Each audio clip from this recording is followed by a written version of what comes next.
Hi. இந்த year எண்டில் நான் கேட்ட ஒரு பியூட்டிஃபுல்லான டெஸ்டிமனி வந்து உங்களுக்கு ஷேர் பண்ணலான்னு இருக்கேன். இது வந்து எங்கள் அப்பா எனக்கு சொன்னாங்க.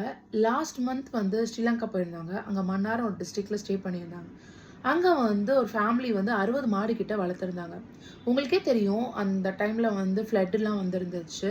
ஸோ அப்போ என்ன ஆயிடுச்சுன்னா, அந்த 60 மாடும் காணாம போயிடுச்சு. அவங்களோட லைஃபே அதில தான் அதில தான் அவங்க வந்து வாழ்வாதாரம் சொல்லலாம். அந்த மாரி இருந்தாங்க. பட் அது வந்து காணோம்னு ரொம்ப வருத்தத்தோட, பட் கடவுள் மேல நம்பிக்கையா ஜெபம் பண்ணாங்க. அ "ஏசப்பா எப்படியாவது எனக்கு கிடைச்சிடணும்" அப்படின்னு ஒரு சின்ன ஜெபம் பண்ணியிருந்தாங்க. 4 நாள் கழிச்சு மாடெல்லாம் திரும்பி வந்தது. என்ன ஒரு அதிசயம் இல்ல? இப்படிதான் அத கேட்டவுனே எனக்கு என்ன தோணுச்சு அப்படின்னா, வாவ்! நம்ம கஷ்டத்துல இருக்கையும் நம்பிக்கையா நம்ம வந்து ஜெபம் பண்ணோம்னா, நம்மளுக்கு வந்து கிடைச்சிரும். இழந்தது கூட கர்த்தர் வந்து குடுப்பாருன்னு. ஸோ இந்த டெஸ்டிமனி கேட்கும்போது எனக்கு ரொம்ப ஹேப்பியா, சூப்பரா இருந்துச்சு. ஸோ அத உங்களுக்கு ஷேர் பண்ண நெனச்சேன். இந்த இயர்ல கூட நீங்க வந்து இதுவரைக்கும் நீங்க வந்து எவ்வளோ கஷ்டங்கள் இருந்தாலும், அதெல்லாம் விட்டுட்டு நீங்க நம்பிக்கையா ஜெபம் பண்ணுங்க.